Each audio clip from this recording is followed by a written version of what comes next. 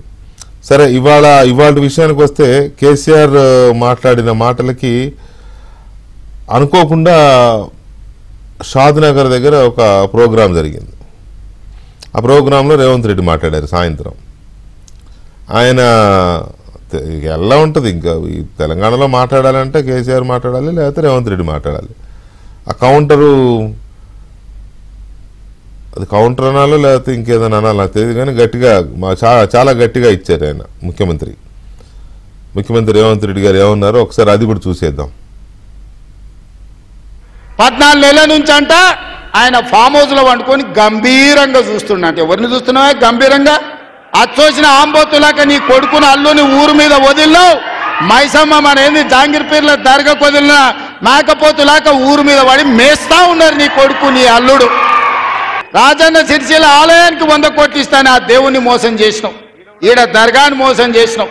పాలమూరులో ప్రాజెక్టులు కడతా అని, పాలమూరు రంగారెడ్డి ఎత్తిపోతలు పూర్తి చేస్తా అని కల్వకుర్తి, భీమా, నెట్టంపాడు, కోయిల్సాగరు, జూరాల, ఆర్టీఎస్, తుమ్మిళ్ళ ప్రాజెక్టులను కడతా అని చెప్పి పాలమూరుకు మాట ఇచ్చి పాలమూరుని ఎండబెట్టి ఎగవేసిన దుర్మార్గుడివి నువ్వు ఈరోజు సంవత్సరం పూర్తి కాకముందే మా మీద వడేడుస్తురట.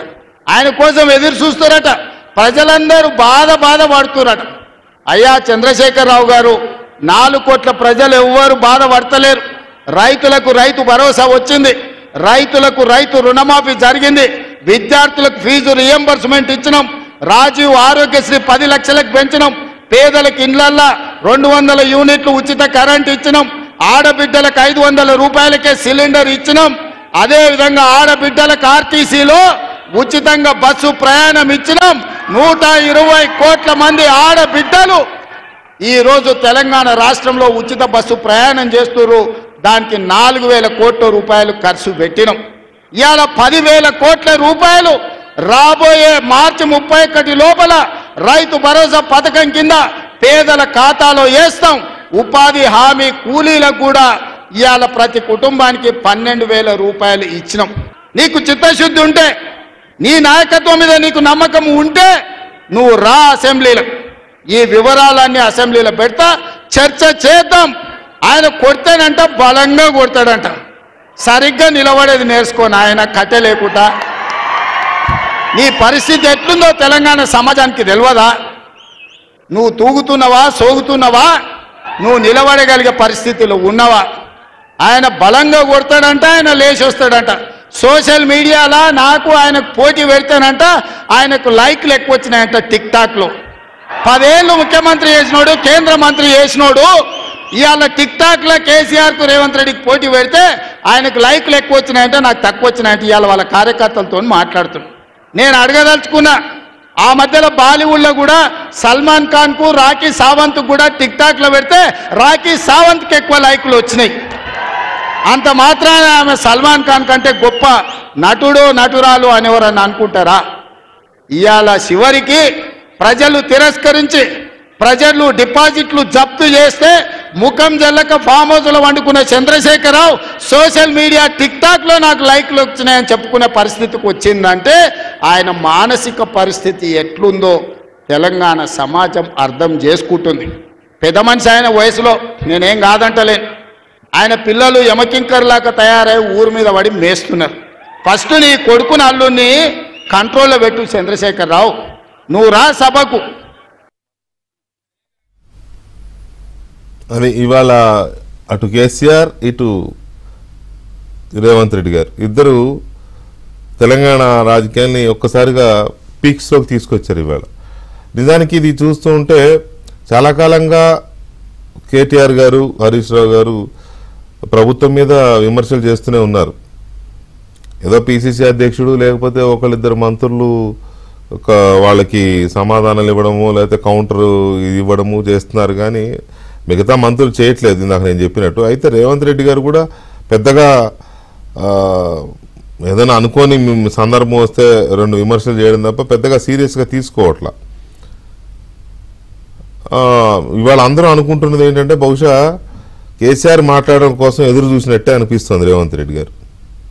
కేసీఆర్ ఎప్పుడు మాట్లాడితే అప్పుడు రిటార్ట్ ఇద్దామన్న తరహాలు. ఎందుకంటే ఇవాళ ఈవినింగ్ ఆయన మాట్లాడిన చూస్తే కేసీఆర్ గారు మాట్లాడిన దాని మీద ఇంకా తన మ్యాక్సిమం దాన్ని కౌంటర్ చేసే ప్రయత్నం చేశారు. సో ఇది ఇవాళ తెలంగాణలో ముఖ్యమంత్రి మాజీ ముఖ్యమంత్రి మధ్య జరిగిన మాటల యుద్ధం. ఆ మాటల యుద్ధంలో ఏంటంటే ప్రభుత్వం ఫెయిల్ అయిందనేది మాజీ ముఖ్యమంత్రి ఆరోపణ. నువ్వు నీకంటే మేము బాగా చేసాం, నువ్వు ముందు నీ ఆరోపణలు ఏమంటే ఆడేయడైంది ఫామ్ హౌస్లో ఎందుకు, నువ్వు సభకు వచ్చి మాట్లాడు, అసెంబ్లీకి రా, అసెంబ్లీకి వచ్చి ప్రశ్నించు, నేను సమాధానం చెప్తా అనేది ముఖ్యమంత్రి చేస్తున్న సవాల్. అది నిజానికి చాలా కాలంగా జరుగుతోంది. ఆయన అడుగుతూనే ఉన్నాడు సభకు రమ్మని, ఆయన సభకు రాడు, అది పెద్ద ఇదిగానే ఉంది. సో ఇది ఎటు దారి తీయబోతోంది, ఎందుకు ఇవాళ ఒక్కసారిగా ఇంత హీట్ ఎక్కింది తెలంగాణ? కేసీఆర్ రేవంత్ రెడ్డి మధ్య జరిగిన మాటల యుద్ధం ఒక్కసారిగా ఎందుకు తెలంగాణ రాజకీయాలు హీట్ ఎక్కాయి, ముఖ్యమంత్రి మాజీ ముఖ్యమంత్రి మధ్య ఈ మాటల యుద్ధం ఎందుకు జరిగింది, దీనికి మూలం ఏంటి అనే దాని మీద మనం చర్చను చూస్తున్నాం. చర్చలో మనతో కాంగ్రెస్ పార్టీ భువనగిరి ఎంపీ చామల కిరణ్ గారు, అలాగే బీఆర్ఎస్ మాజీ శాసనసభ్యులు బొల్లం మల్లయ్య యాదవ్ గారు అండ్ బీజేపీ సీనియర్ నాయకులు అధికార ప్రతినిధి ప్రకాష్ రెడ్డి గారు మనతో చర్చలో పాల్గొంటున్నారు. ముందుగా మల్లయ్య యాదవ్ గారు నమస్కారం. నమస్కారం. ఈవెన్ చాలా కాలం తర్వాత కేసీఆర్ గారు మాట్లాడొద్దని కాదు, ఎప్పుడో ఒకసారి మాట్లాడతారు, అప్పుడు ఇట్లా అనుకుంటాం చాలా కాలం అయిందని. ఆయన మాట్లాడకపోయినా సెన్సేషనే, మాట్లాడిన సెన్సేషన్ ఇందాక నేను చెప్పినట్టు. కాకపోతే ఏంటంటే ఈ వీడియో కావాలని లీక్ చేసినట్టుగా ఉంది. కావాలని లీక్ చేశారా, అనుకోకుండా లీక్ అయిందా కూడా కాసేపు పక్కన పెడదాం. ఏంటి అసలు కేసీఆర్ గారు ఒక్కసారిగా ఎందుకు సెన్సేషన్గా ఇదవ్వడానికి కారణం ఏంటి అసలు? అంటే ఎన్నికలు అయిపోయిన తర్వాత అనేక సందర్భాలలో వారిని కలవాలనుకునేటోళ్ళు కొంతమంది ముఖ్య నాయకులు కానీ లేకపోతే కార్యకర్తలు కానీ ఉత్సాహంగా ఉన్నోళ్ళు కానీ కొంతమంది ఎప్పుడన్నా వారిని కలవాలని అక్కడికి ఫామ్ హౌస్ కేరళకి వెళ్ళినప్పుడు వాళ్ళతోని ముఖాముఖిగా మాట్లాడటం కానీ ఎక్కువ మంది ఒకవేళ జనాలు కలవాలనుకుని పోయినప్పుడు ఒక వేదిక మాదిరిగా ఏర్పాటు చేసుకుని మాట్లాడటం అది జరుగుతూనే ఉంది. 1 year గా జరుగుతూనే ఉంది. ఇలా కొత్తగా ఈ మొదటి రోజు కాదు. ఆ క్రమంలోనే వాళ్ళు కార్యకర్తలు చెప్తున్న విషయాలు వినటంతో పాటు వారు కూడా కొన్ని విషయాలు చెప్తున్న సందర్భంగా వచ్చిన మాటలే తప్ప ప్రత్యేకించి దాని గురించి మాట్లాడలేదు. మేము కూడా గతంలో అనేక సందర్భాలలో ఒక 2-3 సార్లు ఈ మధ్య కాలంలో కలవటం జరిగింది. మ్యారేజ్ కార్డులు ఇవ్వటం కానీ ఇతర సందర్భంలో సహజంగా రాజకీయాలు ఎట్లున్నాయి, ఏంటిది, మీ నియోజకవర్గాలు ఏంటి, రాష్ట్రంలో ప్రజలు ఏమనుకుంటున్నారు అనే విషయాల్ని సహజంగా మాట్లాడుతూనే ఉంటారు ముఖాముఖిగా వేరే వాళ్ళు పోయినప్పుడు కూడా. అదే క్రమంలో ఈ రోజు కూడా సంభాషణ జరిగింది. ఆ సంభాషణ జరిగిన క్రమంలో ఈ ఇటీవల కాలంలో జరిగిన 2-3 విషయాల్ని వారు బహిరంగంగా చెప్పారు. గ్రామ సభలలో వైఫల్యం కానీ, అదే రకంగా నిన్న వాళ్ళు ఐఎన్సీ కాంగ్రెస్ అని చెప్పేసి తెలంగాణ కాంగ్రెస్ అని చెప్పేసి ఏదైతే వెబ్సైట్ లో పెట్టుకున్నారో ఫామ్ హౌస్ పాలన అని కానీ ప్రజాపాలన అని కానీ దాని మీద వాళ్ళు మార్క్స్ అడిగితే సహజంగా వీళ్ళు చెప్పిన దాని ప్రకారం పబ్లిక్ ఒపీనియన్ పోల్ ప్రకారం ఎక్కువగా ఫామ్ హౌస్ పాలనే బాగుందని, ప్రజాపాలన బాగాలేదని చెప్పేసి ఇచ్చిన దాని మీద నిన్న ఈవినింగ్ కాంగ్రెస్ కు సంబంధించిన అఫీషియల్ స్పోక్స్ మెన్ కూడా మాట్లాడి వివరణ ఇవ్వడం జరిగింది. ఇవన్నీ కూడా ఉద్ఘాటిస్తూ ఉన్న వాస్తవాలు, ప్రజలలో జరుగుతున్న చర్చ, కార్యకర్తలు అనుకుంటున్న విషయాల్ని ఈ రోజు ప్రస్తావించడం జరిగింది తప్ప దాన్ని ప్రత్యేకించి ఏదో ఒక బయటికి పోవటం అనేది కాదు. మేము కూడా ఫోటోలు దిగినప్పుడు బయటకు వస్తూనే ఉన్నాయి. మాతో మాట్లాడినప్పుడు కూడా అనేక సందర్భాలలో మౌనంగా గమనిస్తున్నా, గంభీరంగా గమనిస్తున్నా, ఆయన బాధ్యత గల నాయకుడు, ప్రజలు ఆయన మీద ఒక బాధ్యత పెట్టారు. అధికారం ఇవ్వకపోవచ్చు కానీ ప్రశ్నించే అధికారం అయితే ఆయనకే ఇచ్చారు తెలంగాణ ప్రజలు. అసెంబ్లీకి వెళ్లకుండా, ఎక్కడ బయటికి రాకుండా గమనిస్తున్నా, గంభీరంగా గమనిస్తున్నా అనే మాటల్ని ఎలా అర్థం చేసుకోవాలి మనం? ఇది వైఫై మీద ఉన్న పవర్ ఆన్ అవుతున్నా. ఓకే ఓకే, ఇంకొక 2 minutes లో టర్న్ అవుతాను కృష్ణ గారు. ఓకే ఓకే, కరెంటు పోయినట్టుంది. సరే, నేను మళ్ళీ తీసుకుంటా. ఎంపీ గారు కిరణ్ గారు నమస్తే. నమస్కారం అండి. నమస్కారం. నమస్తే అండి.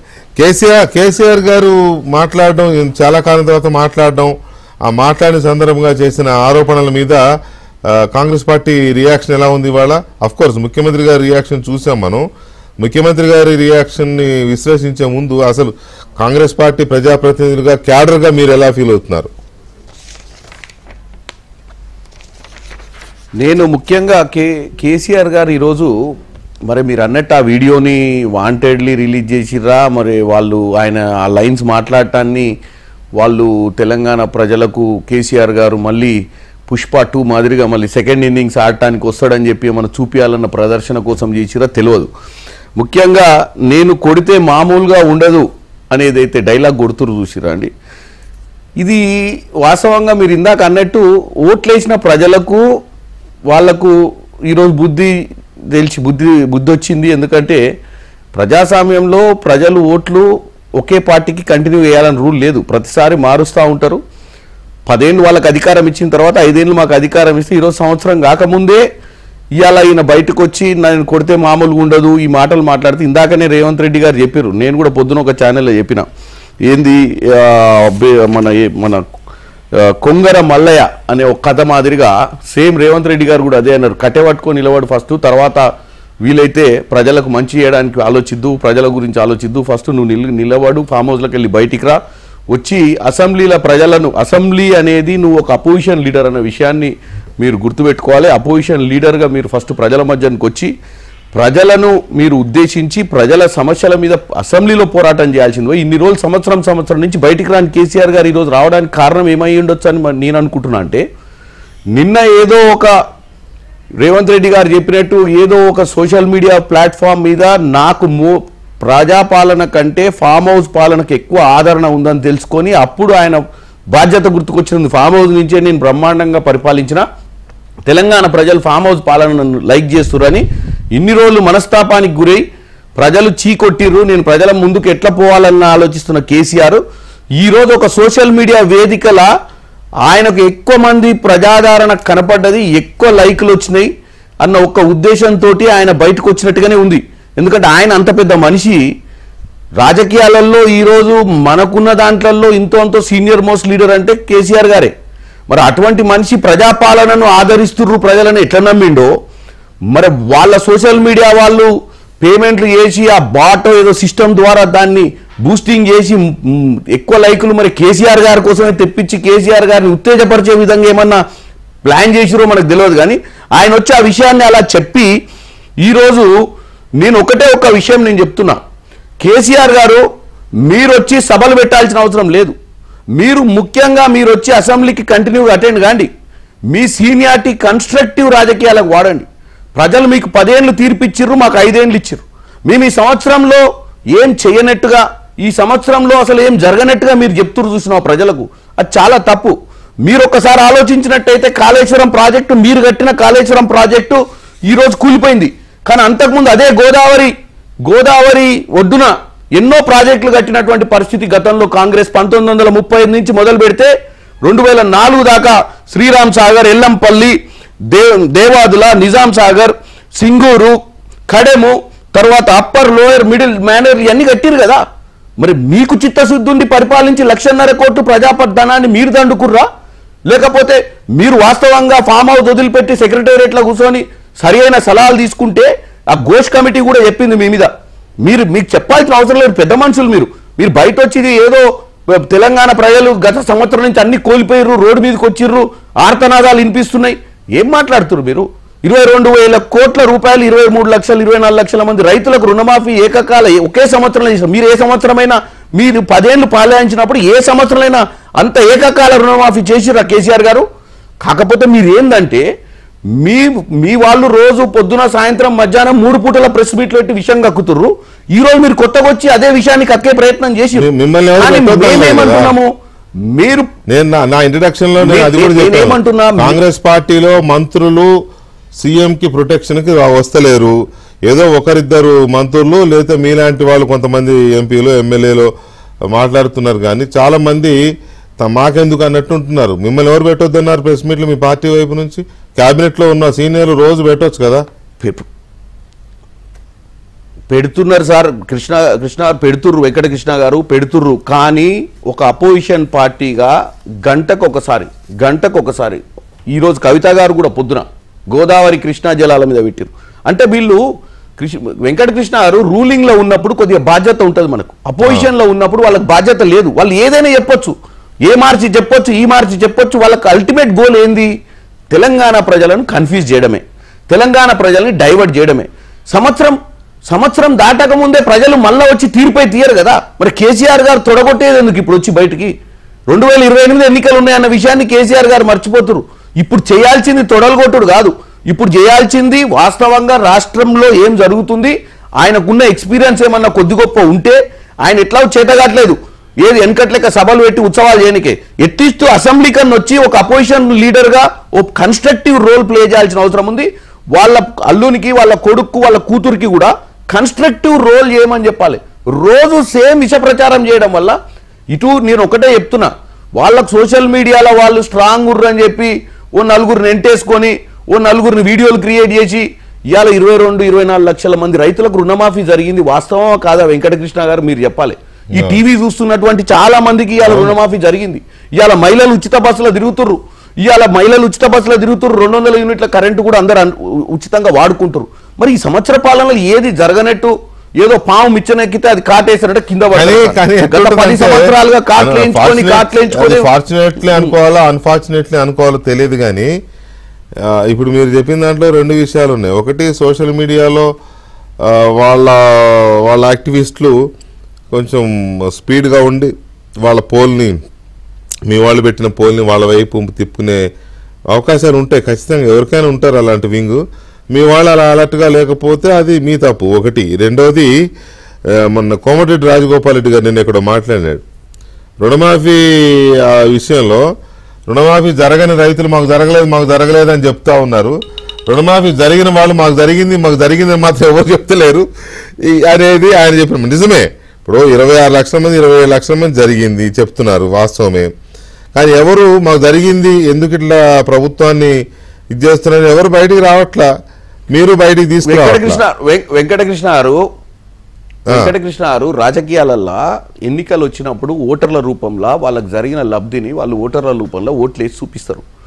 జరిగిన వాళ్ళకి ఏమైపోతుంది అంటే, వాళ్ళకి ఏమి కడుపు మంట ఉండకపోవచ్చు, వాళ్ళు సంతోషంగా ఉండరు. కాబట్టి కాంగ్రెస్ పార్టీ వల్ల మాకు జరిగింది, కాంగ్రెస్ పార్టీ మీద వాళ్ళు కూడా బయటకు వచ్చి వీడియోలు చేయాలని వాళ్ళని ఎవరో ఒకరు బేసిక్గా మీరు అన్నట్టు మా దగ్గర కూడా ఎమ్మెల్యేలందరూ కూడా, కంటెస్టెడ్ ఎమ్మెల్యేలందరూ కూడా ఈ రోజు లబ్ధిదారులందరినీ బయటికి తీసుకొచ్చి చేయిస్తే బ్రహ్మాండంగా తెలంగాణ మీరు ఇచ్చిన సలహా డెఫినెట్ గా కాంగ్రెస్ పార్టీ ఫాలో కావాల్సిందే. ఈ రోజైనా ఇప్పుడు కేసీఆర్ గారు వచ్చి మాట్లాడే విధానం కానీ ఈ రోజు రోజుకు 3 సార్లు, నేను ఒకటి నమ్మరండి, మీరు 10 సంవత్సరాల నుంచి కాంగ్రెస్ పార్టీ బీఆర్ఎస్ ని అధికారంలో ఉన్నప్పుడు వాళ్ళు ఎన్ని పనులు చేసినా మంచి జరుగుతున్నప్పుడు ప్రజలకు ఏ రోజు ఇట్లొచ్చి మొత్తుకోలే, ఏ రోజు ఇట్లొచ్చి ఏది అబాండాలు వేయలే. ఎందుకంటే తెలంగాణ ప్రజలే సంతోషంగా ఉన్నారన్న ఆలోచనతో 10 సంవత్సరాలు మీరు చూసిరు. 10 సంవత్సరాలల్లా వాళ్ళు కాళేశ్వరం డిజైన్లు చేసి కాళేశ్వరంలో చీకటి జీవోలు తీసినప్పుడు కూడా ప్రజలకు మంచి జరుగుతుంది అన్న ఉద్దేశంతో మనం ఏంటంటే ప్రతిరోజు మీడియా పెట్టి ప్రతిరోజు వాళ్ళను దొబ్బే ప్రయత్నం చేయలే. ఎందుకంటే 5 ఏళ్లకు ఒకసారి ఎన్నికలు వస్తాయి, ఎన్నికలు వచ్చినప్పుడు వాళ్ళకు ప్రోగ్రెస్ రిపోర్ట్ అనేది ప్రతిరోజు ఎగ్జామ్స్ ఉండవు, ప్రతి సంవత్సరం ఒక యాన్యువల్ ఎగ్జామ్ ఉంటుంది. ఆ యాన్యువల్ ఎగ్జామ్ పాస్ అయితేనే ఇంకొక క్లాస్ కి షిఫ్ట్ అవుతారు స్టూడెంట్స్. సేమ్ రాజకీయాలలో 5 ఏళ్లకు ఒకసారి ఎన్నికలు వస్తాయి, 5 ఏళ్లకు ఒకసారి వచ్చినప్పుడే ప్రభుత్వాలు మారుతాయి. వీళ్ళకి అసలు రోజు ఎన్నికలు ఉన్నట్టే, రోజు పరీక్ష ఉన్నట్టే, రోజు ఇలా సాయంత్రమే మళ్ళీ ఎన్నికలు వచ్చినట్టు. ఇలా కేసీఆర్ గారు కూడా ఎట్లా మాట్లాడుతున్నారంటే, ఇక రేపటి నుంచి బయటకు వస్తున్న బిడ్డ ఇక అయిపోయినట్టే మీ పరిస్థితి, బోర్లు వేసేస్తాం, బొక్కలు వేసేస్తాం అని చెప్పి ఈ పిచ్చి మాటలు ఏంది. నేను అనేది ఏంటంటే నిజమే, అదైతే ఎందుకో తెలియదు. కానీ ఒక 2 నెలల నుంచి బీఆర్ఎస్ చాలా యాక్టివేట్ అయింది. మరి అది ఎందుకు యాక్టివేట్ అయిందో, కేటీఆర్ గారు ఆల్మోస్ట్ డైలీ ఆన్ రోడ్సే ఉంటున్నారు జనంలో, రైతులతోనో విద్యార్థులతో. డైలీ మార్నింగ్ మధ్యాహ్నం 3 పూటల ట్వీట్లు. అదే ఓకే, రోజు 3 పూటల ట్విట్టర్ అనేది ఎక్కడ కూర్చొని చేసుకోవచ్చు. ఎంపీ గారు ట్విట్టర్ అనేది ఇప్పుడు ఎంపీ పార్లమెంట్ సమావేశాలు ఉన్నాయి, పార్లమెంట్ లో ఉన్నా చేసుకోవచ్చు, ఎక్కడున్నా చేసుకోవచ్చు. ట్విట్టర్ అనేది పక్కన పెడదాము. కానీ ఎక్కువగా అటు కేటీఆర్, ఇటు హరీష్ అండ్ ఇప్పుడు కవిత గారు కూడా యాడ్ అయ్యారు. రోజు జనంలో ఎవ్రీడే మనం ఎక్కడ చూసినా కూడా ముగ్గురులో ఎవరో ఒకళ్ళు కనబడుతూనే ఉన్నారు టీవీలలో. సో ఎందుకు ఇంత యాక్టివేట్ అయిందని మనం మాట్లాడదాం. ఒక్క నిమిషం. ఎంపీ గారు, ప్రకాష్ రెడ్డి గారు నమస్తే. ఎందుకు ఇవాళ ఒక్కసారిగా సీఎం, మాజీ సీఎం ముందు మాజీ సీఎం మాట్లాడారు, తర్వాత కౌంటర్ సీఎం నుంచి వచ్చింది అనుకోండి. ఎందుకు వాళ్ళు ఒక్కరోజు పీక్స్కి వచ్చింది అనుకుంటున్నారు తెలంగాణ పొలిటికల్ గేమ్? ముందు పెద్దలందరికి నమస్కారం. వెంకటకృష్ణ గారు మీకు కూడా. సార్ ఇప్పుడు ఈ రోజు ఏంటంటే ముందు కేటీఆర్ గారు పొద్దున బయటకు వచ్చిండు, నేను సింహంలాగా వచ్చేస్తున్నా అని చెప్పడానికి వచ్చిండు. అయితే అదంతా లీక్ వార్త, అదంతా మీడియా ముందు లేకపోతే ఒక బహిరంగ సభలో మీడియా ఉన్నప్పుడు మాట్లాడింది కాదు. వాళ్ళు అక్కడ కూర్చొని మాట్లాడుకుంటున్నప్పుడు తీసిన వీడియోను మీడియాకు మీకు ఇచ్చారు టెలికాస్ట్ చేయమని. వాళ్ళు వాళ్ళ ఇంటర్నల్ డాక్యుమెంట్ ను మీకు మీడియాకు సర్క్యులేట్ చేశారు. అది న్యాచురల్ గా మీకు తెలిసిన విషయం. సర్క్యులేట్ చేస్తున్నప్పుడే దాని వెనకాల ఉద్దేశాలు మనకు చెప్పక్కర్లేదు. వాళ్ళు దీన్ని సర్క్యులేట్ చేయాలని సర్క్యులేట్ చేస్తే వాళ్ళ యొక్క పొలిటికల్ మైలేజ్ ఎంత లేడు, కత్తులు నూరుతున్నాడు ఫామ్ హౌస్ లో అని తెలియడం కోసం లీక్ ఇచ్చారు. దాన్ని లీక్ ఇచ్చారు. ఆ లీక్ ఏంటంటే వాళ్ళ క్యాడర్ ను కొంచెం ఉత్సాహపరచకపోతే మొత్తం నీరు గారిపోతుందని ఫీడ్బ్యాక్ ఉన్నట్టుంది. ఎందుకంటే లోకల్ బాడీ ఎలక్షన్స్ పెడతారేమో అనే అనుమానం పాపం కొంచెం బలంగా ఉంది. ఆయన ఫామ్ హౌస్ ఉన్నాడు కాబట్టి బయట లేడు కాబట్టి తెలియదు ఆయనకు ఎలక్షన్స్ పెడతారా పెట్టరా అని. నాకు అర్థమైనంత వరకు ఎలక్షన్స్ పెట్టారు. కాంగ్రెస్ పార్టీ ధైర్యం చేస్తారని అనుకోవట్లేదు ఇప్పుడున్న పరిస్థితుల్లో. కాబట్టి బట్ కేసీఆర్ తెలియదు ఫామ్ హౌస్ అంటే పేపర్ చదువుకోవడం తప్ప బయట వార్తలు ఏం తెలిసినా కొద్ది మంది ఏదో ఫీడ్బ్యాక్ ఇస్తారు, కానీ జనంలో కలిస్తే చాలా మంది ఫీడ్బ్యాక్ ఉంటది. కాబట్టి అది ఆయన లోపల మాట్లాడి బయటకు ఇచ్చిన లీక్ వార్త. అది రాజకీయంగా ఎత్తుగడలో భాగంగా వాళ్ళ స్ట్రాటజీలో ఇచ్చినటువంటి వార్తను పరిగణించాలి. దానికి రియాక్షన్ ఖచ్చితంగా వాళ్ళిద్దరు టీవీలో ఉండాలి కాబట్టి ఇద్దరు కలిసి నువ్వు తిట్టు నేను మాట్లాడతా, నేను తిడతా నువ్వు మాట్లాడని కాంగ్రెస్ బీఆర్ఎస్ కలిసి ఆడుతున్నటువంటి దీంట్లో ఆయన ఆ మాట అన్నాడు. రేవంత్ రెడ్డి గారు ముఖ్యమంత్రి గారు ఈరోజు ఇట్లా స్పందించాడు. కాబట్టి ఇద్దరి మధ్యలో మీడియాలో వాళ్ళే కనపడాలి, పతాక శీర్షికలు ఎవరు కనపడద్దు. ఎవరైనా కనపడితే మిగతా కన్స్ట్రక్టివ్ గా వాళ్ళు కన్స్ట్రక్టివ్ గా మాకు సజెషన్ చేయనంటారు. కన్స్ట్రక్టివ్ సజెషన్ అంటే రేవంత్ రెడ్డి గారు చాలా అద్భుతంగా చేశారు, రేవంత్ రెడ్డి గారు మూసి అద్భుతంగా చేశారని చెప్పాలా? కన్స్ట్రక్టివ్ అంటే దాని మీనింగ్ అదే కదా. కాబట్టి ముఖ్యమంత్రి గారు కానీ మాజీ ముఖ్యమంత్రి గారు కన్స్ట్రక్టివ్ అంటే మీనింగ్ అదే ఎట్లా అయిద్దండి? పొగడమని కాదు కదా కన్స్ట్రక్టివ్ అంటే. మంచి చెడును చెడుగా విమర్శించడం. కన్స్ట్రక్టివ్ అంటే నువ్వు ఆహా నువ్వు ఓహో అని చెప్పి అనడం కాదు కదా, నిర్మాణాత్మకమైన విమర్శ. ప్రతిపక్షంగా ఖచ్చితంగా బూత్ పదాలు లేకుండా, వ్యంగ్య పదాలు లేకుండా, వాళ్ళ దద్దమ్మ వీడు సన్నా కన్స్ట్రక్టివ్ అంటే ఏంటంటే ఒక వాజ్పేయి లాగానో ఈ మాట లేకుండా అనేది ప్రభుత్వానికి మీరు హైడ్రా అంటున్నారు. చెరువులు బాగా చేసిన వల్ల మాకేం అభ్యంతరం లేదు, కానీ పేదల ఇల్లు కూలగొట్టకండి, కట్టుకున్న ఇల్లు కూలగొట్టకండి, కిరాయికి ఉంటున్న వాళ్ళని కూలగొట్టకండి, ఇది ఆల్రెడీ అప్పు తీసుకొని కట్టుకున్న వాళ్ళని కూలగొట్టకండి. ఇవే కన్స్ట్రక్టివ్ అంటే ఇదే మాట్లాడలేదు. మీరేం మాట్లాడలేదు. మూసి కట్ట పేదలను కూలగొట్టకండి, మూసికి రిటర్న్ వాళ్ళు కట్టండి అంటే ఓ మూసికి వ్యతిరేకం వీళ్ళు, హైడ్రాకి వ్యతిరేకం వీళ్ళు, మళ్ళీ రివర్స్ మాట్లాడుతూనే ఉన్నారు కదా. మేము కన్స్ట్రక్టివ్ అపోజిషన్ లో మా పార్టీ నుంచి కూడా ఇంత మంచిగా చెప్పినా కూడా వాళ్ళ కాంగ్రెస్ వాళ్ళకు మరి ఎక్కట్లేదా, ఎక్కినా కూడా మాట్లాడతలేదా మాకు తెలియదు, కానీ అది వేరే విషయం. కానీ బట్ ఈ రోజు మాజీ ముఖ్యమంత్రి గారు మాట్లాడిన మాటలు పూర్తిగా వాళ్ళ పార్టీలో అంతర్గతంగా ఎంతో కొంత ఈ లోకల్ బాడీ ఎలక్షన్ జరిగితే, స్థానిక సంస్థల ఎన్నికలు జరిగితే ఆ ఎన్నికల్లో సరే కాదండి ప్రకాష్ రెడ్డి గారు మీరే చెప్పండి. మిమ్మల్ని వాళ్ళ పార్టీలో ప్రకాష్ రెడ్డి గారు మీ దగ్గర నుంచే మళ్ళీ స్టార్ట్ చేస్తున్నా, అది పార్టీ అంతర్గతమైన మాట్లాడుకున్నారా ఇంకోటి మాట్లాడుకున్నారా మనకు అనవసరం. మాట్లాడుకున్నది అయితే వాళ్ళు ఏదో సీక్రెట్ అయితే కాదు, వాళ్ళ కార్యకర్తలతోనే ఆ సమావేశం, జహీరాబాద్ నియోజకవర్గ కార్యకర్తల సమావేశం. దాంట్లో నుంచి ఒక వీడియో ఇది కావాలనే వదిలేరులేండి, పర్టికులర్గా ఆయన ఏదైతే మాట్లాడాడో కీలకమైన పాయింట్స్ గవర్నమెంట్ మీద అది వదిలేరు. దాంట్లో ఆయన అన్నది ఒకసారి మనం చూస్తే, నేను మౌనంగా గంభీరంగా గమనిస్తున్న ఈ ప్రభుత్వాన్ని, మౌనంగా గంభీరంగా గమనించడం అనే దాన్ని ఇప్పుడు బీజేపీ అడుగుతోంది, కాంగ్రెస్ అడుగుతోంది, కమ్యూనిస్ట్ పార్టీలు అడుగుతున్నాయి, నువ్వు అసెంబ్లీకి రా స్వామి అని అడుగుతున్నారు వాళ్ళు. నేను అసెంబ్లీకి రాను, ఫామ్ హౌస్లో కూర్చొని మౌనంగా గంభీరంగా గమనిస్తున్నా అనేది ఆయనే చెప్తున్నారు ఇవాళ. ఇప్పుడు దీని మీద అయితే మాట్లాడతారు కదా ఎవరైనా, దీనికి మీరేమంటారు? ముందు మీరు అడిగిన దానికి సమాధానం చెప్పకండి ముందు ఇంకొక పాయింట్ ముందు చెప్తాను సార్. రెండో అంశం ఏంటంటే వారు కార్యకర్తలను ఉత్సాహపరచడం ఒక పాయింట్ అయితే, వాళ్ళ పార్టీలో అంతర్గతంగా కుమ్ములాటలు, గ్రూప్ రాజకీయాలు బయటకు అప్పుడప్పుడు కనపడుతున్నాయి.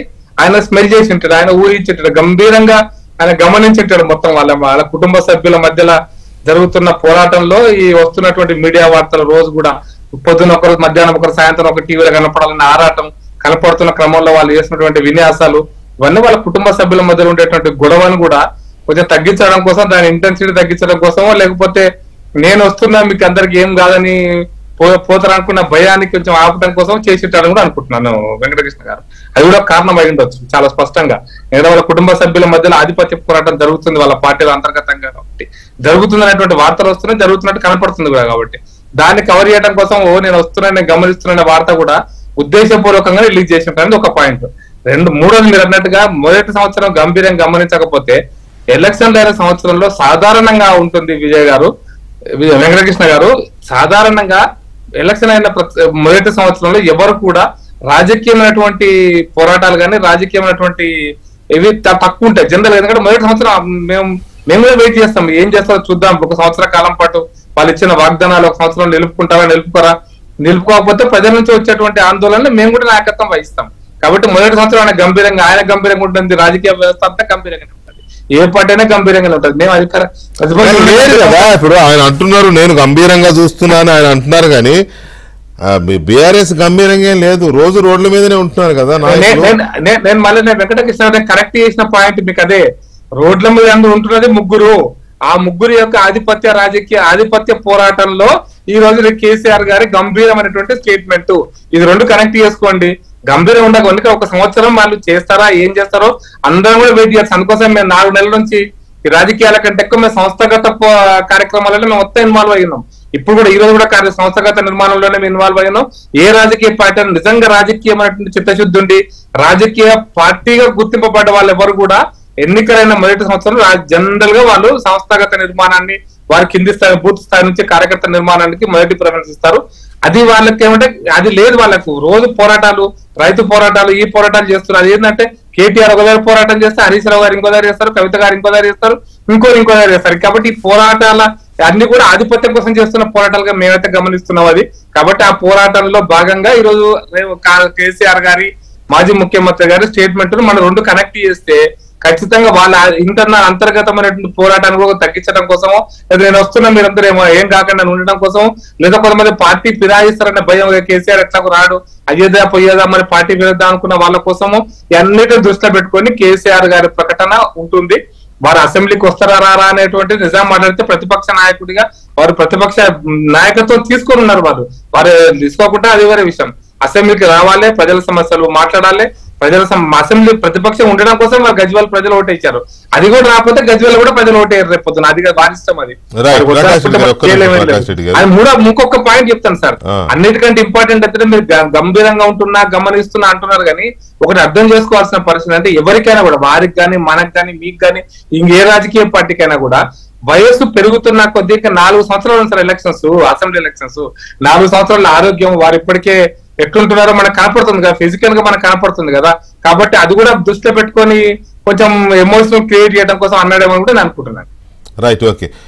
మల్లయ్య యాదవ్ గారు, ఇప్పుడు ఆయన నేను గంభీరంగా అబ్జర్వ్ చేస్తున్నా, ఇక ప్రత్యక్ష పోరాటాలే, ఇది యుద్ధం అన్నారా, దండయాత్ర, ఈ దండయాత్ర చేసుడే అని ఇట్లా మాట్లాడారు కదా. ఆల్రెడీ అదే జరుగుతుంది కదా, గడిచిన 2-3 మాసాలుగా విపరీతమైన ఇది. మీరు అందరు రోడ్ల మీదనే ఉన్నారు. కేటీఆర్ గారు రోజు ఒక జిల్లాలో, హరీష్ రావు గారు ఇంకొక జిల్లాలో, కవిత గారు ఇంకొక జిల్లాలో తిరుగుతూనే ఉన్నారు. దీక్షలు, ధర్నాలు, లేకపోతే సమావేశాలు ఇవన్నీ జరుగుతూనే ఉన్నాయి కదా. ఎక్కడ ఖాళీకి ఎక్కడున్నారు? ప్రత్యక్ష పోరాటాలు జరుగుతూనే ఉన్నాయి, పోలీసులు అరెస్టు చేస్తూనే ఉన్నారు, తరలిస్తూనే ఉన్నారు వ్యాన్లు ఎక్కించి. కొత్తగా చేసేది ఏంటి? ఇంకా ఇప్పుడు సమస్యలు ఉన్నప్పుడు ఆ సమస్యల దగ్గర ప్రతిపక్షంగా మా గొంతు వినిపిస్తాం తప్పకుండా చేస్తున్నారని. సో దాంట్లో ఈ రోజు లంగచర్ల సమస్య ఉంది, గిరిజనుల దగ్గర నుంచి భూములు లాక్కున్నారు కాబట్టి తప్పకుండా మేము స్పందిస్తాం.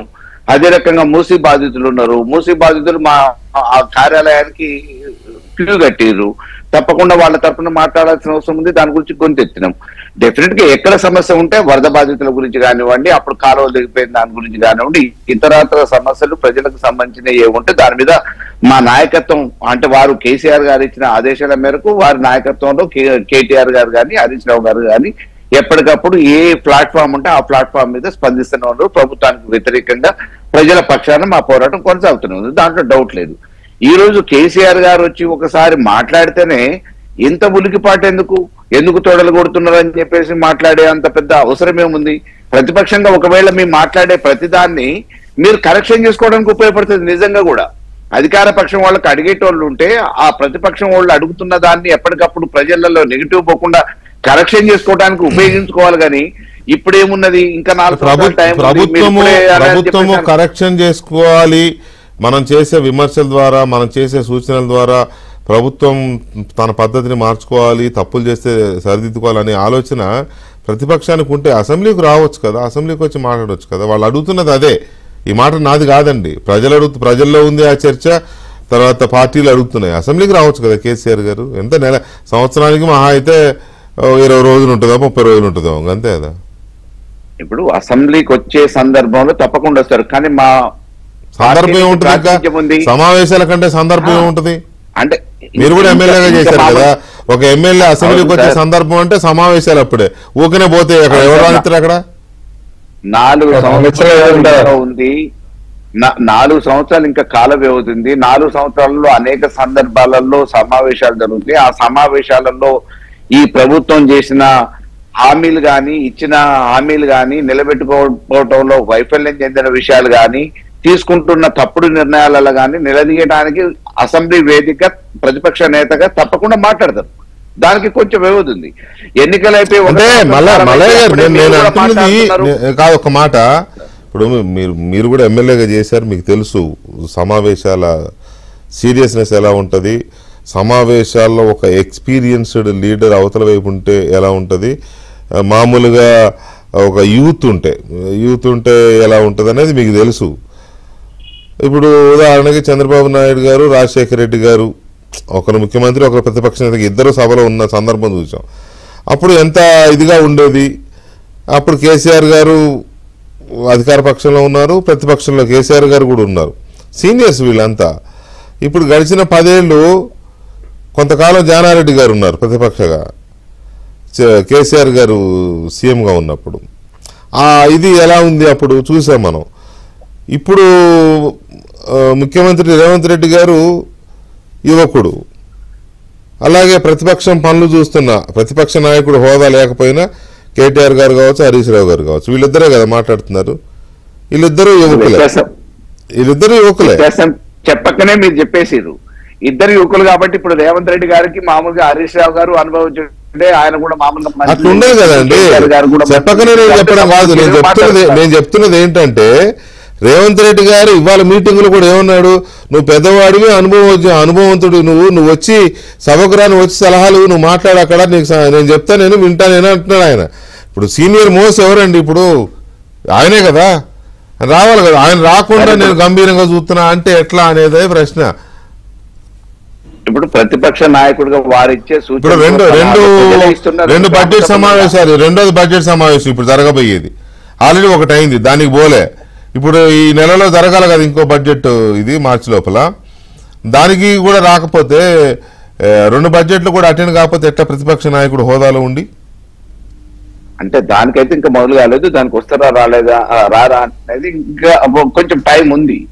మొదటి సమావేశాలు ఈ సంవత్సర కాలంగా జరిగిన సమావేశాలకు రాకపోవడానికి మీరు మొన్ననే కదా గవర్నమెంట్ ఫామ్ చేసినాము, ఇంకా కొద్దిగా టైం ఇవ్వండి, వ్యవధి ఇవ్వండి అని చెప్పేసి మీరే మాట్లాడుతున్నారు. కాబట్టి ఇటువంటి సందర్భాలలో మాట్లాడటానికి, ఇప్పుడు జరుగుతున్న నిర్ణయాలు తప్పిదాన్ని ఎత్తి చూపించడానికి అసెంబ్లీ వేదిక హరీష్ రావు గారు, కేటీఆర్ గారు మాట్లాడుతున్నారు. కాబట్టి ప్రాతినిధ్య పరంగా ఇంకా కొంచెం సమయం ఉందనే ఉద్దేశంతో వారు కూడా ఇంతకుముందు చెప్పినట్టే గంభీరంగా మౌనంగానే ఉన్నారు. రేపు రానున్న సందర్భాలలో డెఫినెట్ గా అసెంబ్లీ వేదికను వాడుకుంటాం, ప్రజాక్షేత్రాన్ని వాడుకుంటాం, అన్ని ప్లాట్ఫామ్ని వాడుకుంటాం. దానికి కూడా అనుభవం ఉంది. కేసీఆర్ గారు కూడా మాట్లాడతారు. కానీ ఈ రోజు ఎప్పుడే ఎందుకు మామూలుగా ఇది చేస్తున్నారు, అది చేస్తున్నారు అని చెప్పాల్సిన అవసరం లేదు. ఇప్పుడు మేము యథావిధిగా ఫోటోలు దిగడానికి కానీ వేరే వాళ్ళు కలవడానికి పోతే కూడా ఆ ఫోటోలు బయటికి రిలీజ్ చేస్తూనే ఉంటున్నాం. అదే క్రమంలో ఈ రోజు కూడా ఏదో కావాలని ఇంటెన్షనల్ గా అది లీక్ చేయటమో కాదు, సహజంగా 10 మంది కార్యకర్తలు పోయి మాట్లాడినప్పుడు చర్చ జరుగుతుంది. వారితో మాట్లాడడానికి పోయింది కాబట్టి ఆ సంభాషణలో జరిగిన విషయాలు ఈ రోజు బయటకు వచ్చినాయి. అదేం కాన్ఫిడెన్షియల్ కాదు, బయటకు రావద్దనడానికి కూడా ఆంక్షలు పెట్టడానికి లేదు. పబ్లిక్ ఓపెన్ నేను కూడా అనట్లేదు కదా. ప్రకాష్ రెడ్డి గారి అంతర్గత పార్టీ అంతర్గత అంటే అది అంతర్గతం కాదు, కార్యకర్తతో మాట్లాడిందని నేనే అన్నాను కదా. కాన్ఫిడెన్షియల్ కాదు. కాకపోతే ఏంటంటే మీడియాని అలౌ చేయకపోయినా కూడా ఆ వీడియో బయటకు వచ్చింది, ఫోన్లలో తీస్తారు కాబట్టి అది వచ్చింది. దాంట్లో పాయింట్స్ ఇవాళ సెన్సేషన్ అయినాయి. కేసీఆర్ గారు మాట్లాడారు కాబట్టి. ఇప్పుడు దీని చుట్టూ మళ్ళీ ఒక వారం 10 రోజులు నడితే చర్చగా ఆయన అదే ఇంతకుముందు ప్రకాష్ ఆయన రెడ్డి గారు సైలెంట్ కూడా- ఉన్నంత కాలం ఉండి ఓ బాంబు వేసిపోతాడు మళ్ళీ ఒక వారం 10 రోజులు ప్రకాష్ రెడ్డి గారు దాని చుట్టూ ప్రకాష్ రెడ్డి గారు కూడా ఏమన్నారు రైట్ రైట్ ఎంపీ గారు మామూలుగా మేము సంస్థాగతంగా బలపరచడానికి ప్రయత్నం చేస్తున్నాం, మేమేం మాట్లాడలేదు అంటే మరి వాళ్ళని మాట్లాడొద్దని మేమేం చెప్పట్లేదు. ఎంపీ గారు ఒక్క నిమిషం మళ్ళా ఒక్క నిమిషం ఎంపీ గారు ఇప్పుడు అసెంబ్లీకి రాకుండా బయట ప్రజల్లోకి రాకుండా ఫామ్ హౌస్ లోనే ఉండి గంభీరంగా జరుగుతున్న పరిణామాలని ప్రభుత్వ పనితీరుని కేసీఆర్ గారు గమనించడం వెనక ఉన్న వ్యూహం ఉందా? ఆయన గమనిస్తూ ఓహో వాళ్ళు ఇలా ఉంది వాళ్ళు ఇలా ఉంది ప్రభుత్వం ఇలా చేసింది లేదా ప్రజలకి ఇలా అనుకుంటున్నారు కాబట్టి అని తనకు వచ్చిన ఆలోచనల్ని వీటిని కొన్నేమో కేటీఆర్కి కొన్నేమో హరీష్ గారికి కొన్నేమో కవిత గారికి పంచి మీరు దీని మీద పోరాటం చేయండి అని ఆయన అక్కడ కూర్చొని నడిపిస్తున్న అనుకోవాలా గంభీరంగా గమనిస్తూ? గంభీరంగా గమనిస్తలేడా మరి వీళ్ళకు డైరెక్షన్స్ ఇస్తుండా? రోజు వీళ్ళు వచ్చి మరే 3 పూటల ముచ్చటగా ఇలాంటి గవర్నమెంట్ చేసే పథకాల మీద విషయం జమ్మే ప్రచారం చేయడానికి ఆయన వ్యూహకర్తన అనేది నాకు డౌటే. ఏంటంటే వాస్తవంగా కేసీఆర్ గారిని మనం చూసినట్టయితే అపోజిషన్ అనే దాన్ని రూలింగ్ లో ఉన్నప్పుడు ఇంట్రెస్ట్ చూపిలే. అపోజిషన్స్ నిర్వీర్యం చేయనికనే అపోజిషన్ స్టేటస్ లేకుండా టోటల్ అపోజిషన్ అంటే మీకు 10 ఏళ్ల పాలన ఇవాళ తెలంగాణ ప్రజలు వాస్తవంగా అర్థం చేసుకోవాల్సింది ఏంటంటే కేసీఆర్ పోకడ ఎటువంటిదంటే అసలు అపోజిషనే ఉండొద్దు అని కోరుకునే వ్యక్తులలో కేసీఆర్ అని చెప్పి మనకు 10 ఏళ్లలో అర్థమైంది. ఎందుకంటే ఏ పార్టీకి కూడా అపోజిషన్ స్టేటస్ ఉండొద్దు, వాళ్ళు మాట్లాడొద్దు, అసెంబ్లీలో నేను ఒక్కనే ఏకపాత్ర అభినయం చేయాలనుకున్న ఆలోచనతో ఉన్న వ్యక్తి ఇప్పుడు అపోజిషన్ లో కూర్చోవడానికి కూడా ఇంట్రెస్ట్ చూపిస్తలేడు. ఎందుకంటే ఆయనకు అపోజిషనే ఉండొద్దు అన్న ఒక మనిషికి ఇన్ఫీరియర్ ఫీలింగ్ ఉంటుంది. నేను రూలింగ్లో ఉన్నప్పుడు అపోజిషన్ లేకుండా చేసేటోని ఈరోజు అపోజిషన్లో కూర్చొని రూలింగ్ ముచ్చట్లు నేను వినాలనా అన్న ఒక ఆలోచనతోటి ఆయన వస్తలేడు. వాస్తవంగా ఆయనకు ఒకటి హెల్త్ పరంగా ఎటువంటి పరిస్థితి ఉందో మనకు తెలియదు, రకరకాల చర్చలు నడుస్తున్నాయి. 2 ఆయన ఏ రోజు కూడా అసెంబ్లీని అపోజిషన్ ఉండాలని కోరుకున్న వ్యక్తి కాదు, కన్స్ట్రక్టివ్గా డిస్కషన్ జరగాలన్న ఆలోచన కూడా లేదు. అదే జరుగుంటే ఈరోజు తెలంగాణలో 7 లక్షల కోట్లు అప్పయ్యేది కాదేమో. ఇవాళ మనకి ఇంకా కూడా మీరు నమ్మరు, వెంకటకృష్ణ గారు వాళ్ళ ఆడ ఫామ్ హౌస్లో కూర్చొని పాము కాటేస్తుందని ఈ మాటలు మాట్లాడుతున్న వాళ్ళకి అర్థం కాదు. ఇవాళ 40,000 కోట్ల రూపాయలు వాళ్ళ హయాంలో లోకల్ బాడీ కాంట్రాక్టర్లు, సర్పంచ్లు, జెడ్పీటీసీలకు ఇవ్వాల్సిన నిధులు ఇవ్వకుండా వెళ్ళిపోయారు. ఈరోజు ఆ భారం కాంగ్రెస్ పార్టీ పరిపాలిస్తున్న మా మీద పడ్డది. ఈరోజు వాళ్ళు రోజు 24 గంటలు చెల్లా చెదురుగా మాట్లాడుతున్నారు. చూసిర్రా, మమ్మల్ని రోజు డిఫెన్స్లో పెట్టాలని చూస్తున్నా. మీ ఛానల్ ద్వారా నేను తెలంగాణ ప్రజలకు చెప్తున్నా, ఈ ఇబ్బందులన్నీ వాళ్ళు చేసినటువంటి కర్మలకే మనం అందరం ఇబ్బందుల పాలైంది. కానీ వాళ్ళు అవన్నీ పక్కన పెట్టి రోజు వాళ్ళకున్న వాక్చాతుర్యంతో గోబల్స్ ప్రచారంతో ఉన్న ప్రభుత్వాన్ని తిడుతుర్రు. ప్రభుత్వంలో మీరు చూసినట్టయితే పోనీ అసెంబ్లీకి రాలేదు, పోనీ ఇప్పుడు అసెంబ్లీకి రాలేదు, 6 రోజులల్లా సెక్రటేరియట్కి వచ్చిరా అండి? 6 రోజుల ప్రగతి భవన్ అని పేరు పెట్టి ప్రగతి భవన్లో ఏ రోజైనా ప్రజలను అలౌ చేసిరా అండి? ప్రగతి భవన్ గేట్ లోపలికి ఏ రోజైనా ఎమ్మెల్యేలను అలౌ చేసినారండి? అంటే నేను అనేది ఏంటంటే వాళ్ళకి ఎంత easiest way of governance 10 years చేసిరంటే వాళ్ళకి అర్థం కావట్లే. ఈరోజు రేవంత్ రెడ్డి గారి పాలనలా ఇవాళ మంత్రులందరూ రేవంత్ రెడ్డి గారు 365 రోజులు పోనీ 400 రోజులు అయింది అనుకుందాం. ఈరోజు వాళ్ళ సంవత్సరం నుంచి సంవత్సరం దాటి 3 నెలలు 4 నెలలు అయింది అనుకుందాం. ఇన్ని రోజులల్లా ఏ 10 రోజులన్నా రాడార్లకు వెళ్ళి బయటకు పోయిరా చెప్పండి. ఏడ ఉన్నా, ఏ ఊర్లు ఉన్నా, ఎక్కడున్నా, ఎక్కడో ప్రెస్ మీటో, ఎక్కడో ఒక మీటింగో, ఇంటికాడున్న మీటింగ్లే నడుస్తున్నాయి తప్ప ఏ రోజు కూడా రేడార్లకు వెళ్ళి బయటకు పోలే. ఏ రోజన్నా హైదరాబాద్ ఉంటే కంపల్సరీ సెక్రటేరియట్కి వచ్చిన దాఖలాలే ఉన్నాయి. లేదా ఇంటి దగ్గర ఎవరన్నా అధికారులు వస్తే వాళ్ళతోటి మాట్లాడటమో, లేదంటే కమాండ్ కంట్రోల్ సెంటర్లో ఉండడమో, లేదంటే క్షేత్రస్థాయిలో పోయి పనిచేయడమో, ఏదో పథకం లాంచ్ చేయడమే చేస్తుర్రు. ఎందుకండి ఇంత కక్ష? ఎందుకు చెప్పరా? మీరు ఇందాక అడిగిరు ఎందుకు వీళ్ళు ఇలా చేస్తుర్రు అంటే వాళ్ళకు ఒకటే. మీరు ఇందాక లాస్ట్ పాయింట్ నేను చెప్దామన్నప్పుడు కట్ అయింది వెంకటకృష్ణ గారు. వాళ్ళు ఎందుకు 3 పూటల్లో ఎందుకు ప్రచారం చేస్తుర్రు? వాళ్ళు చేస్తున్న దాన్ని మేము తిప్పికొట్టి వాళ్ళు ఎందుకు చేస్తున్నట్టు వాళ్ళు కన్స్ట్రక్టివ్ కాదు. వాళ్ళు ఏ రోజు కూడా వాళ్ళ పవర్ వద్దని ఎక్స్పెక్ట్ చేయలే. ఇప్పుడు ఇంకా మళ్ళీ మేమే ఉంటాం, మమ్మల్ని మేము సంపాదించిన ధనంతో మేము ఓట్లు కొనుక్కుంటాం, మమ్మల్ని ఎవడు దింపలేడు. మేము కొంతమంది రిపోర్ట్లలో కూడా చెప్పారు ఎమ్మెల్యేలను మార్చండి, ఎమ్మెల్యేలు ఎవడరా, ఎమ్మెల్యేలు వేస్తే నా కోటెత్తారు, ఎమ్మెల్యేల కోటెత్తారా అన్నంత నియంత పోకడ వీళ్ళది. ఎమ్మెల్యేని చూసి ఓట్లేస్తారు 60, కేసీఆర్ చూసి చేస్తారని చెప్పినటువంటి దాఖలాలు వీళ్ళై అది తిప్పికొట్టేసరికల్లా డైజెస్ట్ చేసుకోలేకపోతున్నారు. అంటే ఆ ఆలోచన విధానాన్ని ఏకంగా ఒకేసారి ప్రజలు ఇంత దారుణంగా మమ్మల్ని ఓడగొట్టిర్రు, ఎట్లా ఓడగొట్టిర్రు అనే దాన్ని డైజెస్ట్ చేసుకోలేక వీలైతే రోజు రాత్రి నిద్ర పట్టక పొద్దున్నే వచ్చి అటాక్ చేస్తారు. వీళ్ళు ఇట్నే చేసుకుంటే పోతే కొన్ని రోజుల తర్వాత ప్రజలకు అర్థమైంది. ఇప్పుడు కూడా వాళ్ళు చేసే ప్రతిదాన్ని ప్రజలు మీరు అంటుర్రు, ఇవాళ 24 లక్షల మంది రైతులు ఇంట్లో ఉర్రు, వాళ్ళు చూస్తూనే ఉర్రు. ఇవాళ నాకు రుణమాఫీ అయితే కాంగ్రెస్ పార్టీని తిడుతుంటే నేను టీవీ ముందు కూర్చుంటే నా మనస్సాక్షికి అయితే తెలుస్తుంది కదండి కాంగ్రెస్ పార్టీ నాకు రుణమాఫీ అయిందని చెప్పి. నా మనసుకైతే తెలుసు కదా నేను రోజు బస్సులో ఉచితంగా పోతున్నా మహిళకు, నా మనసుకైతే తెలుసు కదా 200 యూనిట్ల కరెంట్ వస్తుందని, నా మనసుకైతే తెలుసు కదా 500 రూపాయల సిలిండర్కి వస్తుందని. మరి ఇవన్నీ జరుగుతున్నప్పుడు వీళ్ళు ఒక 50 మందిని 100 మందిని ఎక్కడన్నా రానోళ్ళో లేకపోతే దానికి అర్హులు కానోళ్ళనో పట్టుకొని వాళ్ళని రెచ్చగొట్టి వాళ్ళతో 4 వీడియోలు చేయించి రోజు ఆ ట్విట్టర్ ప్లాట్ఫామ్లను ఆ ఫేస్బుక్లను ఇన్స్టాగ్రామ్లను పెట్టి దాన్నే 100 మందికి 1,00,000 మందికి 1,000 మందికి బూస్టింగ్ గొప్ప అనుకుంటే ఎట్లా? మీరు అన్నది వ్యాలిడ్ పాయింటే కానీ ఈ సోషల్ మీడియాలో మీ వాళ్ళు చేసే పొరపాట్లు కూడా అవతల ప్రకాష్ రెడ్డి గారు ఇదంతా ఇప్పుడు తెలంగాణలో జరగబోతున్న స్థానిక సంస్థల ఎన్నికల కోసమే అనుకోవాలా? మీరే ప్రభుత్వానికి ధైర్యం లేదంటారేంటి మీరు ఎన్నికలు పెడతారని? అది మస్ట్గా పెట్టాల్సిందే కదా, పెట్టకుండా ఎట్లా సాధ్యం కాదు కదా. రాజ్యాంగ ప్రకారం ఏదో ఒక లిమిటెడ్ పీరియడ్కి ఒక 3 నెలలో 6 నెలలో స్పెషల్ ఆఫీసర్లను పెడతారు, అంతేగాని ఎల్లకాలం పెడతా అంటే కుదరదు కదా. ఎల్లకాలం పెడుతుంటే మళ్ళీ కోర్టు ఇంటర్వ్యూలు కావాలా, మళ్ళీ కోర్టు చెప్పేదాకా వస్తారు. ఇప్పుడు రిజర్వేషన్ల పేరు మీద 4 రోజులు పోస్ట్ పోన్ చేస్తారు. రిజర్వేషన్లు అయిపోయిందా మరి ఎట్లా? ఫిబ్రవరి ఈ సంవత్సరం 2 క్వార్టర్స్ మనకు ఫైనాన్స్ కమిషన్ రావాల్సిన నిధులు కూడా ఇప్పటిదాకా రాలేదు.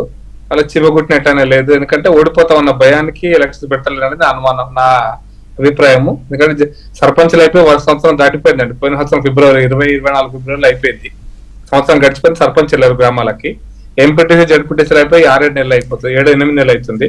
మున్సిపాలిటీలు అయిపోయి కూడా ఇంకా మన ఇప్పుడు ఐ థింక్ ఈ రోజు రేపు లాస్ట్ డేట్ మున్సిపాలిటీ అయిపోతుంది, వాటి పని అయిపోతుంది. ఏ స్థానిక సంస్థలు కూడా ఈరోజు లైవ్ లో లేవు. కాబట్టి ఇక మరి అర్థం చేసుకోవాలి, సవరణలు చేసింది వాళ్ళే, రాజ్యాంగ సవరణ.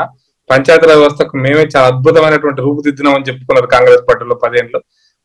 వాళ్ళు పాలించే రాష్ట్రాల్లోనే ఎన్నికలు పెట్టాలని భయపడుతున్నారు. పరిస్థితి అయితే అర్థం చేసుకోవచ్చు. కానీ నేను అంటే దానికోసమే కేసీఆర్ గారు లేచిండ్రా అంటే కారణం అయ్యి ఉండొచ్చు, అది కూడా కారణం అయ్యి ఉండొచ్చు. ఎన్నికలు పెడతారు కాబట్టి నేను కార్యకర్తలను ఉత్సాహపరచడం కోసం కావచ్చు.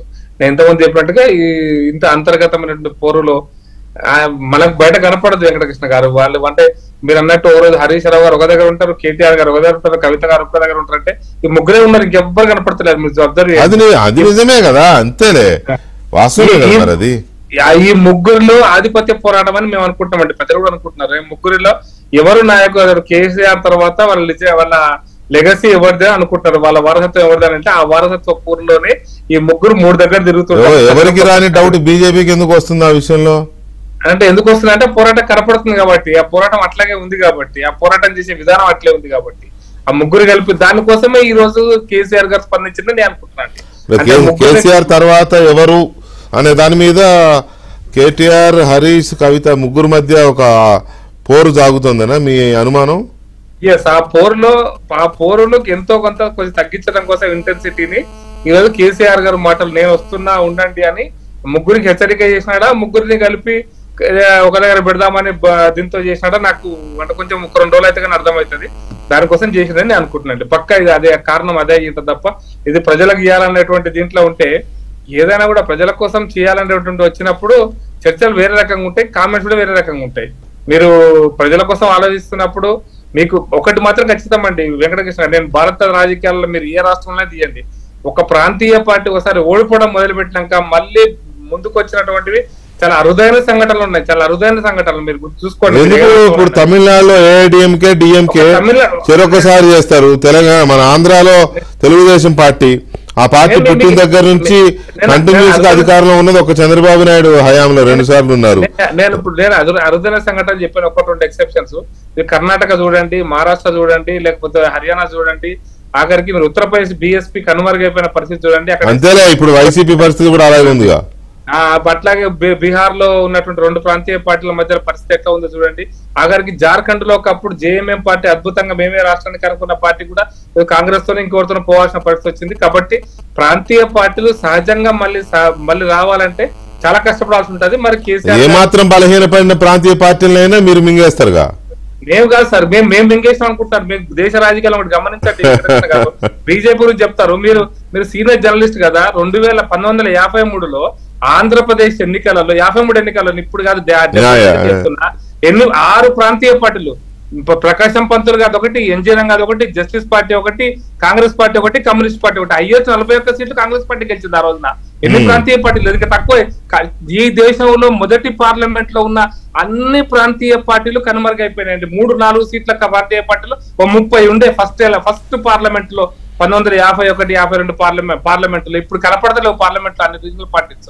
కాబట్టి రీజనల్ పార్టీస్ మేము మింగడం కదా, కాంగ్రెస్ పార్టీ కూడా చాలా మింగేసింది. మీరు అకాలీదళ పార్టీ చూడండి, సర్వైవ్ కావడానికి ఎంత కొట్టుమిట్టాడుతుందనేది. అకాలీదళ పంజాబ్ లో 20 ఏళ్ళు 30 ఏళ్ళు పరిపాలించిన పార్టీ. అందుకోసమే ఆ దాంట్లోంచి ఏమన్నా కేటీఆర్ గారి దీంట్లో ఒక మాట మాట్లాడిండేమని నా డౌట్ కూడా. ఎందుకంటే అది ప్రాంతీయ కుటుంబ పార్టీలు. ఇగో ఈ వారసత్వ పోరాటంలో చాలా రాష్ట్రాల్లో మీరు చూస్తున్నారు వారసత్వ పోరాటాలు. ఈవెన్ అకాలీదళ పార్టీలో కూడా వారసత్వ పోరాటం ఎట్లుందో మీరు చూసినారు. ఈవెన్ జేడీఎస్ పార్టీలో కూడా. కాబట్టి ఈవెన్ దీంట్లో కూడా శివసేన పార్టీలో కూడా. కాబట్టి వారసత్వ పోరులో జరుగుతున్నటువంటి ఇది ఒక డ్రామాగా నేను భావిస్తున్నాను. ఇది నిజమేనా మల్లయాదవ్ గారు? ఈ ఆధిపత్య పోరు వారసత్వ పోరు ఉందా? ఆయన పదే ఇందాక కూడా చెప్పినారు, మళ్ళీ ఇప్పుడు కూడా అదే చెప్తారు ఆయన.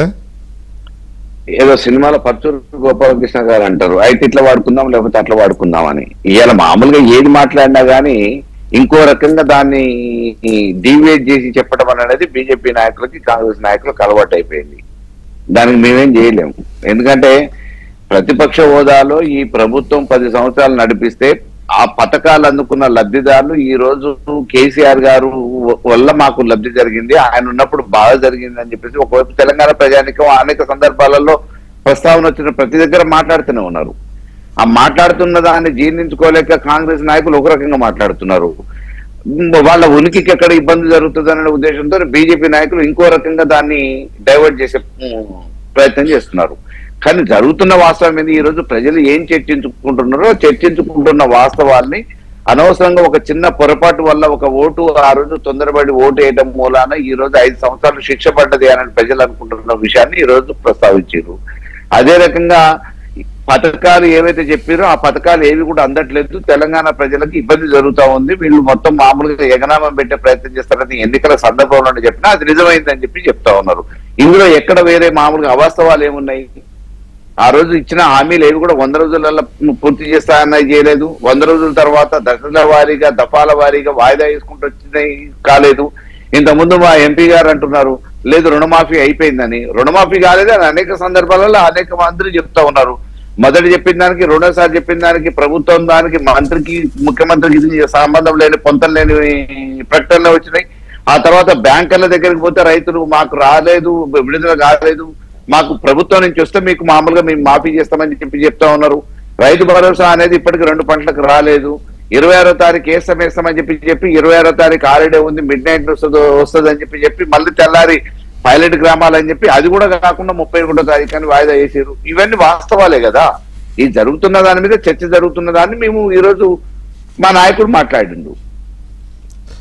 అది ప్రాంతీయ పార్టీలో ఒకసారి ఓడిపోవడం మొదలు పెడితే అంతే. ఇప్పుడు బీఆర్ఎస్ పరిస్థితి కూడా అట్లే ఉందనేది బీజేపీ ఈ మాట కూడా ఇప్పుడు కాదు, బీజేపీ నాయకులు తరచూ వాడుతున్నారు. ఇది బీఆర్ఎస్ పార్టీ అయిపోయింది, తెలంగాణలో ఉండేది ఇక కాంగ్రెస్ బీజేపీ మధ్యనే ఉంటదనే మాట రిపీటెడ్ గా వాడుతున్నారు.